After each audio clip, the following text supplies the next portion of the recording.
His boss called him on a Friday afternoon, voice tight, words clipped. A $50,000 job had just collapsed, literally. No floor protection. Containment falling. Holes in the subfloor where material had been removed and never made good. And the man responsible had simply said, "Yeah, I know I can do better." What you're about to hear is not a story about someone who snapped. It is a story about someone who made a very calm, very deliberate calculation. Over the next 9 minutes, we are going to walk through 5 years of loyalty, 2 years of broken promises, 1 extraordinarily petty promotion, and a methodical, almost surgical response that has quietly cost this company more than anyone has yet realized. The ending has not fully arrived yet. But it is arriving. Slowly. On schedule. The story takes place at a mid-sized restoration company, the kind that gets called after floods, fires and cyclones to put buildings back together on behalf of insurance providers. Call the company Halcyon Restorations. It operates nationally, with divisions across multiple states in Australia. Our subject, we'll call him Marcus, has been with the company for 5 years. In a division with high turnover, that makes him the longest-serving technician on site by a significant margin. In those 5 years, Marcus has handled multi-million-dollar remediation jobs. He spent the better part of a year working interstate, during back-to-back disaster responses, floods in one state, a cyclone event in another. He holds near-perfect scores on every industry qualification exam he has sat. He has received formal company awards for commitment and performance. The division he works in has tripled in headcount since he joined. His direct manager, we'll call him Dennis, has told Marcus on multiple occasions, and in annual reviews, that he is the best restoration technician in the company. That big things are coming. The other site-based staff look to Marcus informally when they have questions. He is, in every measurable sense, the most experienced and capable person doing field work at Halcyon. He is 32 years old. He is still a technician. Same title as someone who started last month. Every year, during his annual review, Marcus raised the same structural problem. The field team had no hierarchy. Every site-based employee, regardless of experience, held the identical title of technician. There was no team leader, no senior classification, no one formally responsible for consistency across projects. Quotes for jobs were being produced by individual technicians with no standardization, which meant wide variation in what insurance companies were being billed and what work was being scoped. Marcus proposed 2 solutions, consistently, every year.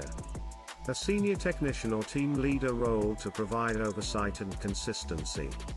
And a dedicated estimator to handle quoting across all jobs. Every year, Dennis told him the same thing.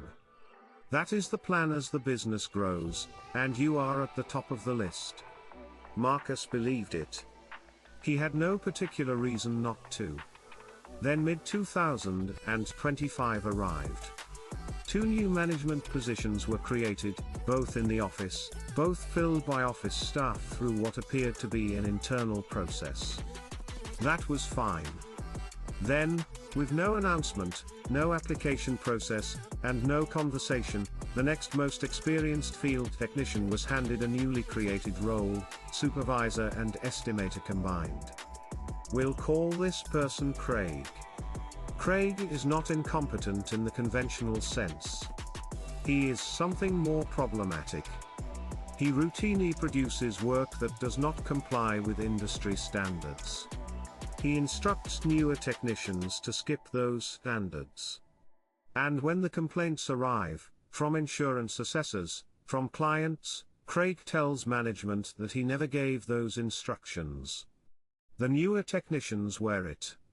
There is a specific pattern that Marcus has observed. Craig will wet timber framework with moisture-inducing chemicals before conducting readings, allowing him to justify installing drying equipment and billing for additional drying cycles that were never necessary. He will order industrial extraction fans to be placed in mold-affected areas. In mold remediation, that is not a solution. It is a method of distributing fungal spores throughout an entire structure. These are not minor procedural shortcuts. They are practices that cause real damage to buildings and, in some cases, to the people who occupy them. Craig got the promotion. And then, in what appeared to be a tacit acknowledgement that Craig's judgment could not be fully trusted, Halcyon publicly advertised a second field supervisor role, someone to balance the estimating function, and provide an independent check. Marcus applied. He was told the position was not proceeding. Within weeks, someone else was hired into it. HR arranged a meeting. Dennis sat across from Marcus and explained Marcus looked too young and came across as immature for a senior position. He was 32. Dennis also said he was too valuable where he was. There is a version of that sentence that is a compliment. This was not that version. To compound the insult structurally, when Halcyon absorbed the 2nd Restoration Division, 3 technicians from that team were reclassified as senior or leading technicians. They received $10,000 per year more than Marcus. They had been with the company for a fraction of his time. Marcus was still a technician. Same title. Lower effective pay relative to people he was expected to guide. Here is the thing about someone who is genuinely good at their job. They understand systems. They understand documentation. They understand what happens when the informal agreements that hold an operation together are quietly withdrawn. Marcus did not send an angry email. He did not escalate to HR a second time. He went home, and he thought about it for a while. And then he made some adjustments. The first adjustment was procedural and entirely within the rules. Marcus was now, officially, just a technician. He had no authority to make judgment calls that exceeded his classification. So he stopped making them. Any instruction that came from Craig, anything that deviated from published industry standards, or that required a field decision above technician level, Marcus began requesting in writing before proceeding. He framed it simply. He was a technician. He wanted to make sure he understood correctly. He did not want to make mistakes. Craig, who was accustomed to giving verbal instructions that could later be denied, began producing written directions. Marcus included those written directions in his job reports. Every one of them. The reports go to clients and, in many cases, to insurance company assessors. The paper trail was being built quietly, one job at a time, with no confrontation and no visible agenda. The second adjustment involved asbestos. In Australia, Halcyon's internal policy on asbestos is absolute. If any material that could potentially contain asbestos is identified within a work area, work stops immediately. The site is secured. Signage is installed. Testing and licensed removal must be arranged before work resumes. The policy exists for liability reasons and is not ambiguous.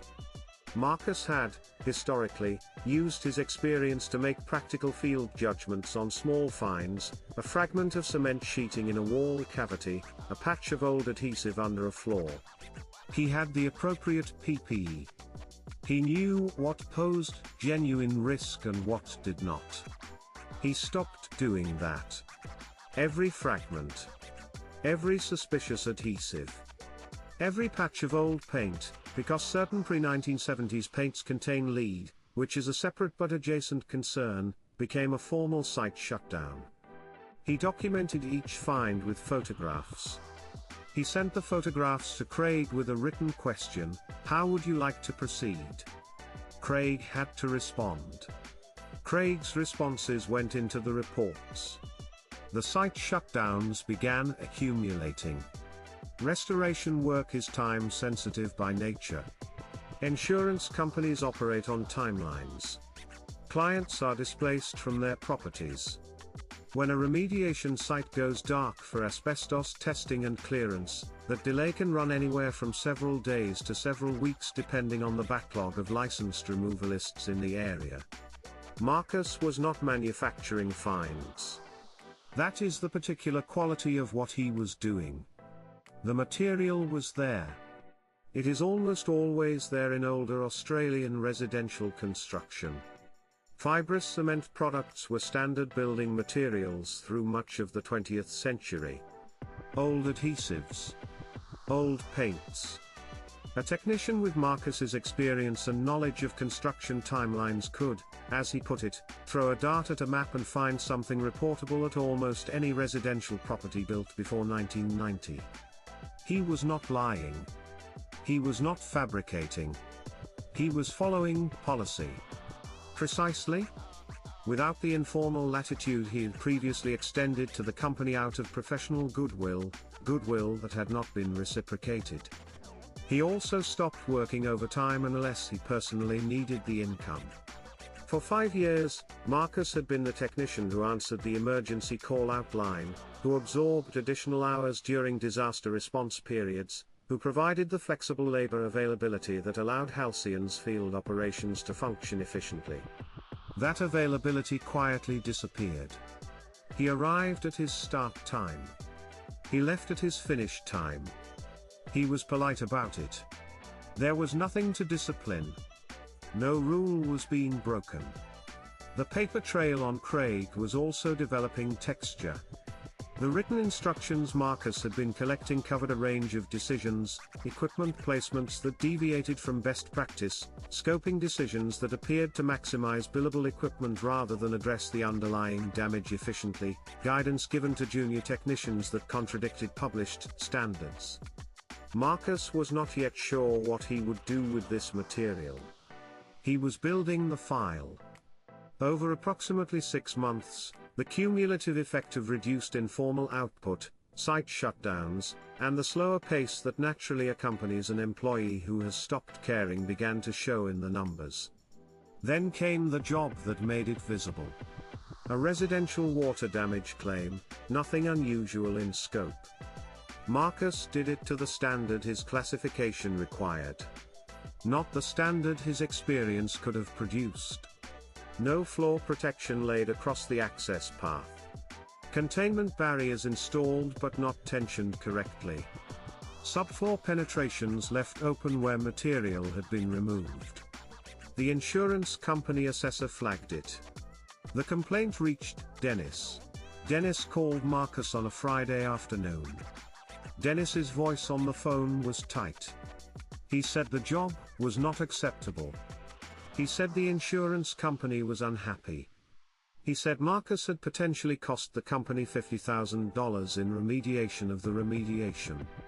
And then Dennis said something that landed very precisely. He said, "This is the sort of work I would expect from a junior." He said, "This is not like you." He said, "Is everything okay?" Marcus let him finish. He said, "Yeah, I know I can do better." Because he does. That is the factual content of that sentence. He is capable of substantially better work. He simply chose not to produce it on that occasion, operating at the level his title and compensation suggested was expected of him. Half the field team was dispatched back to the site to correct the job. The cost of their labor, the extended insurance timeline, the relationship damage with the assessor, those are real costs. Dennis is now aware that something has changed. He does not yet know what to call it. Marcus has his annual review scheduled.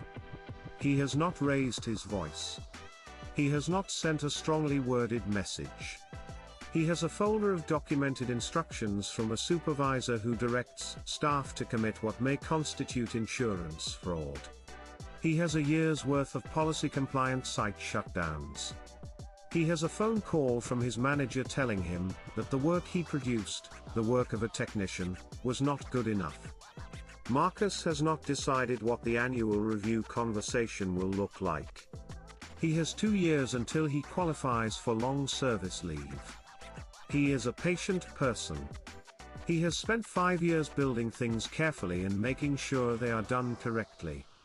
He is applying the same methodology to this. The company is beginning to understand that the informal labor, the goodwill, the availability, the professional discretion of an experienced person who genuinely cared, was never in the contract. It was a gift. Gifts can be withdrawn. Some debts accumulate silently, for years, before they fall due.